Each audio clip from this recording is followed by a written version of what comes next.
first level to success in life, listen to me, the very first level is you seeing it like it's clear to you. You know exactly what you want. You know exactly when you want it. You know exactly what it tastes like. You know what it looks like. You know what it smells like. Before you really blow up, and you get success, you literally have it in the palm of your hand without having it. You got to know what it looks like, tastes like, feel like, because you don't, you're going to compromise. And your problem is you're not intentional and deliberate. You wake up on Monday and you might be strong, but by Wednesday, are you hearing what I'm telling you? You're not intentional and deliberate. You are hoping that the best is going to happen to you, and the best never happens to you.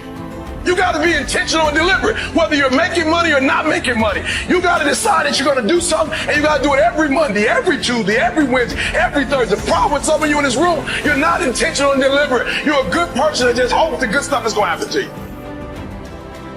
It has everything to do with what time you wake up. It has everything to do with how you eat. It has everything to do with how you work out, how you prepare. It has every single thing to do with how you think. And when you want it as bad as you want to breathe, says, I'm willing to make any sacrifice. I'm willing to go through any pain. I'm willing to go through any suffering. I'm willing to go through whatever it takes. So when I get in there and it's me and him one-on-one, that I guarantee you at the end of it, I won't be the one that surrenders. In order to have unbelievable choice and options in your life, in your pursuit of your dream, you must eliminate them. You must shrink your focus down to one thing, one business, one focus at one time, and master it and get great at it for an extended period of time. The irony of life is that the more you shrink your options in pursuit of your dream, the more it'll open them up in your life later. What are the things that are stealing your focus? Who are the people that are stealing your focus? And begin to eliminate these distractions. Get laser focused and obsessed on what you want. Be starving and hungry to get it. Be desperate to get it. The combination of desperation and hunger with laser focus over an extended period of time is the formula to be great at something.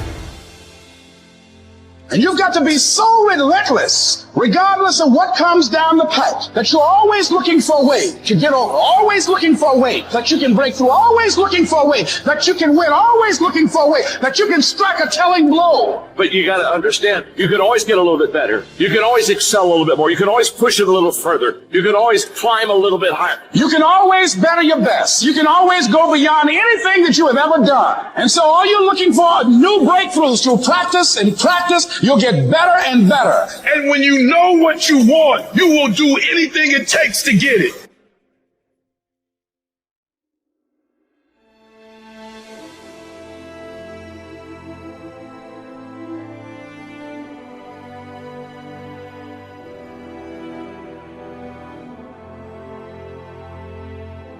A person who thinks all the time has nothing to think about except thoughts. So, he loses touch with reality and lives in a world of illusions. We are so tied up in our minds that we've lost our senses. Time to wake up. What is reality? It isn't material, that's just an idea. Reality is this.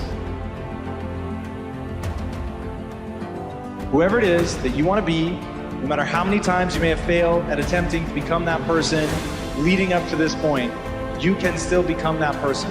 You're going to decide who that is. You're going to hold that ideal in your mind, and you're going to force yourself to act in accordance. You are going to tell people what you're up to. And if you really have some balls, you're going to tell people that want you to fail. Because that, believe it or not, that's who's going to come to your rescue in your darkest hours of wanting to give up. It's going to be remembering that out there is someone who's laughing at you, who wants you to fail, that's talking behind your back about how you're never going to achieve it, and then imagine how rad it will be when you actually do achieve it. And so I've been intrigued with, can you be committed to the process of what you do without being emotionally attached to the result of what you do?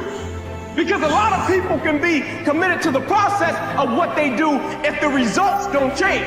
But the moment the result or the outcome changes of what they're chasing, they shut it down or they quit simply because the result changed. So can we be committed to the process of what we do, but not emotionally to the result of what we do, understanding every day I get up and give everything I got to everything I'm a part of simply because this is who I am. Like the only thing I need every day of my life is 86,400 seconds. That's it.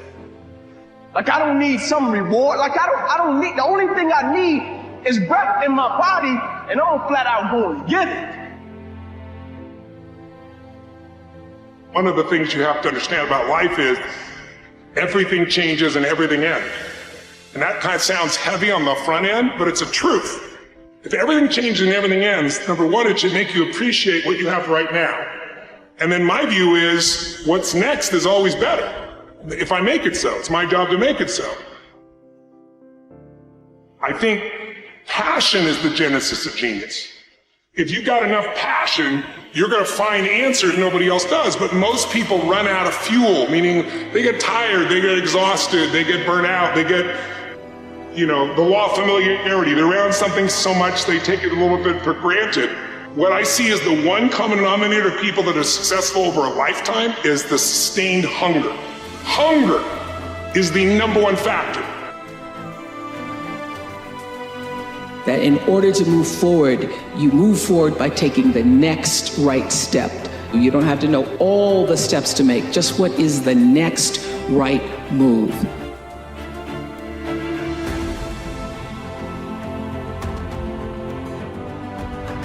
I want to recommend that you take just 1 hour a day, 5 days a week, and devote this hour to exercising your mind.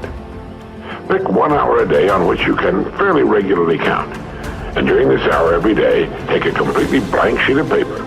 At the top of the page, write your present primary goal, clearly, simply. Then, since our future depends upon the way in which we handle our work, write down as many ideas as you can for improving that which you now do. Try to think of 20 possible ways in which the activity that fills your day can be improved. You won't always get 20, but even one idea is good. Now remember 2 important points with regard to this. 1, this is not particularly easy, and 2, most of your ideas won't be any good. Now, when I say it's not easy, I mean it's like starting any new habit. At first, you'll find your mind a little reluctant to be hauled up and out of the old familiar rut. But as you think about your work and ways in which it might be improved, write down every idea that pops into your mind, no matter how absurd it might seem. Let me tell you what will happen.